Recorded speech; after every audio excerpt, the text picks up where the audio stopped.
जी, तो next topic हमारा है magnetization and demagnetisation.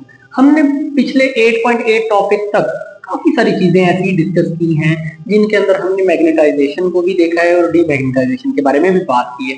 Let's say मैंने कहा कि हमने आयरन यानी फेरोमैग्नेटिक मटेरियल्स थे, हमने उनको मैग्नेटाइज करना होता है तो हम उनको एक्सटर्नल मैग्नेटिक फील्ड या इलेक्ट्रिक फील्ड के अंदर रखते हैं, वो मैग्नेटाइज हो जाते हैं। जैसे ही हमने स्विच ऑफ किया, डीमैग्नेटाइज हो गए। तो मैग्नेटाइजेशन और डीमैग्नेटाइजेशन बेसिकली पिछले टॉपिक के अंदर भी डिस्कस हो रही थी, बट अब उसने इसको ऑफिशियली दे दिया, तो हम इसको जरा डिस्कस करते हैं कि इसमें क्या नई चीजें हैं। इसको जरा डीप डाउन हम रिसर्च करते हैं, इसके ऊपर डिस्कस करते हैं। सो नंबर 1 पे वो कह रहे हैं मैग्नेटाइजेशन में there are two method to use magnetising the steel bar.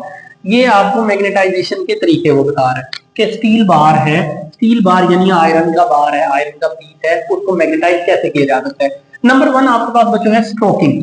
In this method, magnetism is induced in a steel bar by using the magnet field of a permanent magnet. The steel bar can be stroked into two ways.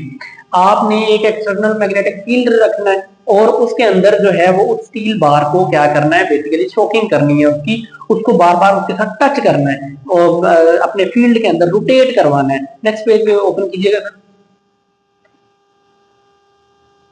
जी, तो ये basically उसके जो है वो दो veg है। Number 1 आपके पास है सिंगल टच मेथड। आपने सिंगल टच मेथड में क्या होगा, ये आपके पास इलेक्ट्रिक फील्ड है, इसके अंदर स्टील बार के अंदर आपने magnetic field sorry external magnetic field है और ये स्टील बार है जिसको आपने मैग्नेटाइज करना है, दिस वन, इसको मैग्नेटाइज करना है। स्ट्रोकिंग का मेथड क्या होता है, आपने एक परमानेंट मैग्नेट लेना है, ये आपके पास उसकी नॉर्थ साइड है, दिस इज साउथ साइड। आपने नॉर्थ साइड को साउथ साइड यानी इस तरह से पकड़ के उसकी इस साइड से ऐसे रोटेट करते हुए लेके आना है एंड देन आपने फिर उसके साथ ऐसे इसको रगड़ते हुए यानी रब करते हुए आपने क्या करना है, रोटेशन करनी है। यानी ये आपके पास लेट्स से स्टील बार है जिसको आपने मैग्नेटाइज करना है, आपने ये नॉर्थ साइड है, नीचे वाली नॉर्थ साइड है, इस तरह से उसने या साउथ साइड ले और इसके साथ रब करते हुए आपने रोटेट करना है दिस साइड, ठीक है। ये प्रोसेस को आपने रिपीट करना है, तो ये आपके पास क्या बन जाएगा, ये स्टील बार मैग्नेटाइज हो जाएगा।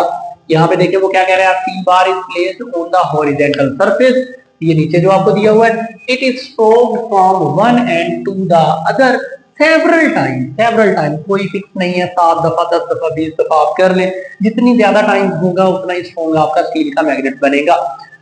Several time in the same direction using the same pole, यानी अगर आप नॉर्थ ले रहे हैं तो नॉर्थ को आपने इतनी दफा घुमाना है और अगर साउथ ले रहे हैं तो साउथ को, और डायरेक्शन आप ये देख रहे हैं, ये उसने एरो से डायरेक्शन को शो किया हुआ, यानी जो भी मैं दिखा रहा था आपको, ओके। फिर वो कहते हैं every time the magnet is lifted up sufficiently high to reaching the other end of the bar, थोड़ा सा आपने जो है वो इसको यहाँ से उठाना है और फिर उठा के क्या कर देना है, इसको यहाँ से रोटेट कर देना है। नंबर 2 आपके पास है डबल टच मेथड बच्चों। डबल टच मेथड भी उसी तरह से है, लेकिन उसमें क्या होगा, एक नॉर्थ होगा और एक साउथ होगा। एक साइड आप नॉर्थ से रोटेट करवाएंगे, एक साइड आप साउथ से रोटेट करवाएंगे, तो एक साइड नॉर्थ और एक साइड साउथ उस बार मैग्नेट जो आपके पास स्टील बार है उसकी बन जाएगी। ये यहाँ पे आपको दिखा रहा है, इसको आपने यहाँ से रोटेट करना है इस तरह से और साउथ को आपने यहाँ से रोटेट करना है। तो बेसिकली ये जो स्टील बार है ये आपका मैग्नेटाइज हो जाएगा, ये बातें यहाँ पे भी लिखी हुई हैं। In this method stroking is done from the centre of the steel bar onward with the unlike poles और of the two permanent magnet at the same time, okay. ये इसके अंदर वो बात उसने एक्सप्लेन की, इसको थोड़ा सा ऊपर कीजिएगा। सेकंड मेथड बच्चों आप लोगों के पास जो है वो मेकिंग मैग्नेट यूजिंग सोलेनॉइड है। सोलेनॉइड के बारे में अभी हम पढ़ चुके हैं कि सोलेनॉइड के किससे किस तरह से हम मैग्नेट बना सकते हैं। आपने क्या करना है, आपने सोलेनॉइड को जो है वो एक किसी जो है इंसुलेटर के ऊपर बाउंड करना है, इंसुलेटर के ऊपर, या फिर आपने उसको किसके ऊपर बाउंड कर देना है, एक स्टील बार के ऊपर बाउंड कर देना है, ओके। और उसके ऊपर जैसे ही हम इलेक्ट्रिक फील्ड प्रोवाइड करेंगे तो वो स्टील बार भी एक मैग्नेट के तौर पे काम करेगा। In this method, a steel bar to be magnetized is placed inside the solenoid. ये सोलिनॉइड यानी कॉपर की बाइंडिंग है, जो कॉपर की आपके पास जो है वो वायर की है रिंग्स बने हुए हैं, उनके अंदर हमने ये स्टील का पाइप रखा हुआ है, ओके। फिर वो कहता है जी as shown in the diagram, the solenoid should have several hundred turns of the insulated copper wire. यानी ये जो आपको टर्न्स नजर आ रही हैं, ये जो रिंग्स नजर आ रही हैं आपको, ये रिंग्स several hundred होने चाहिए ऐसा नहीं है कि 8-10 रिंग्स करेंगे और उससे हमारा मैग्नेट जनरेट नहीं होगा। आपके पास 1000-2000 टर्न होनी चाहिए एंड फिर उसके बाद जो है और उसके ऊपर इंसुलेशन होनी चाहिए। यानी ऐसा नहीं है कि आप बेयर जो कॉपर वायर है उसको बाउंड कर दें, उससे ये काम नहीं होगा, आपको इंसुलेटेड वायर यूज करनी पड़ेगी।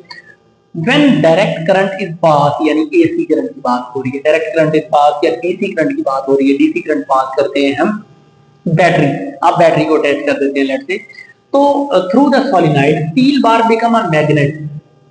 The polarity of the magnetized steel bar is founded by applying right hand grip rule. Okay, polarity का मतलब है किस पोल पे पॉजिटिव है, किस पोल पे नेगेटिव चार्ज है, या कौन सा पोल नॉर्थ है, कौन सा पोल साउथ है। इसके ये आप फाइंड करने के लिए right hand grip rule use करते हैं। लेट्स से आपने इस तरफ पॉजिटिव चार्ज दिया है इसको कॉइल को और इस तरफ से नेगेटिव चार्ज है, तो आपने राइट हैंड, ये राइट हैंड है जिस तरह से मेरा ये ग्रिप रूल यूज करना है, ये आपने आप इसके ऊपर क्या करना है, बाउंड करना है। तो जो थंब है ये बेसिकली आपका क्या शो करेगा, आपके नॉर्थ पोल को शो करेगा और ये साइड आपके साउथ पोल को शो करेगी। Okay, this will be show your north pole, और जो मेरी फिंगर की डायरेक्शन है वो आपके इलेक्ट्रिक फील्ड की डायरेक्शन को शो करेगी। यानी इलेक्ट्रिक फील्ड ऊपर से नीचे की, करंट ऊपर से नीचे की तरफ जो है वो इसमें क्या कर रहा है, फ्लो कर रहा है। यहाँ पे वो आपको जो राइट हैंड ग्रिप रूल है, राइट हैंड ग्रिप रूल उसकी स्टेटमेंट वो आपको ये दे रहा है, वो कह रहा है grip the solenoid with the right hand such as, ये इस तरह से शो करवाया हुआ, ये मैं भी आपको दिखा रहा था, such that finger are curled along the direction of current, positive to negative terminal of the battery in the solenoid, then the thumb point to the north pole of the bar। आपने अगर bar magnet में देखना north कौन सा बन गया, south कौन सा, तो वो आपके थंब जो है वो आपको नॉर्थ और साउथ दिखाएगा। ओके, ये कुछ मेथड थे बच्चों मैग्नेटाइजेशन के, जिसमें हम स्टील बार या किसी भी आयरन की चीज को मैग्नेटाइज कर सकते हैं। अब हम बात करते हैं डीमैग्नेटाइजेशन की, कि डीमैग्नेटाइजेशन यानी मैग्नेट बन चुका है, डीमैग्नेटाइज इसको कैसे करेंगे। तो पहला मेथड है हीटिंग। आपका अगर बार मैग्नेट है आपके पास और उसमें मैग्नेटाइजेशन प्रॉपर्टी है, मैग्नेटिक प्रॉपर्टी है, वो अट्रैक्ट रिपेल कर रहा है, आप उसको डीमैग्नेटाइज करना चाहते हैं, आप उसको किसी लाइटर पे या किसी भी हीटिंग इंस्ट्रूमेंट से आप उसको हीट देंगे, मैग्नेटिक प्रॉपर्टी उसकी क्या हो जाएगी, वैनिश हो जाएगी।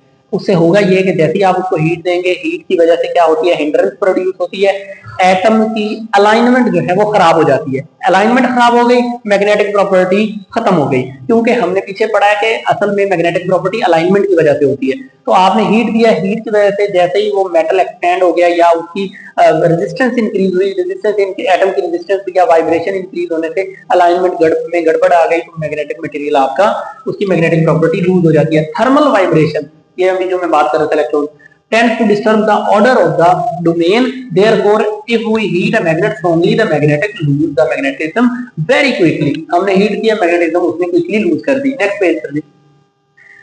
फिर सेकंड आपके पास जो मेथड है वो आपके पास है हैमरिंग का, यानी आप मैग्नेट को तोड़ दें, बीच में से तोड़ दें, मैग्नेटिक प्रॉपर्टी उसकी लूज हो जाएगी।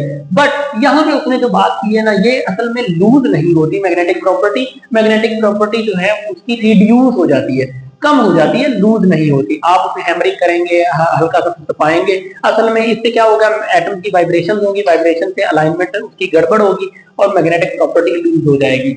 ओके, तीसरा आपके पास ऑल्टरनेटिंग करंट है। आप जो है वो क्या करें, अपनी मैग्नेट को ऑल्टरनेटिंग करंट दे दें। पीछे हमने पिछले में जब हम मैग्नेटाइज कर रहे थे तो हमने कौन सा करंट दिया था, डीसी करंट। लेकिन अगर आपने मैग्नेटिक प्रॉपर्टी को खत्म करना है तो आपको क्या देना पड़ेगा, उसके लिए ऑल्टरनेटिंग करंट यानी डायरेक्ट करंट देना पड़ेगा। आप अपने स्विच से उसको तारे लगा दें, एक साइड पे नेगेटिव पॉजिटिव लगा दें, आपका मैग्नेटिक जो है अपनी प्रॉपर्टी को क्या कर देगा, खुदा हाफिज कह देगा। When an alternating current flowing through a long solenoid, a magnet moved out slowly from the inside of the solenoid is demagnetized। यानी आपने रखा, जैसे करंट दिया ये यहाँ से निकल जाएगा और इसकी मैग्नेटिक प्रॉपर्टी जो है वो भी उसकी भी डेथ हो जाएगी साथ ही। तो ये बच्चों आपके पास डीमैग्नेटाइजेशन का प्रोसेस था। होप हो कि ये सारी चीजें आपको समझ आ गई होंगी। इंशाल्लाह ताला मिलते हैं नेक्स्ट वीडियो के अंदर।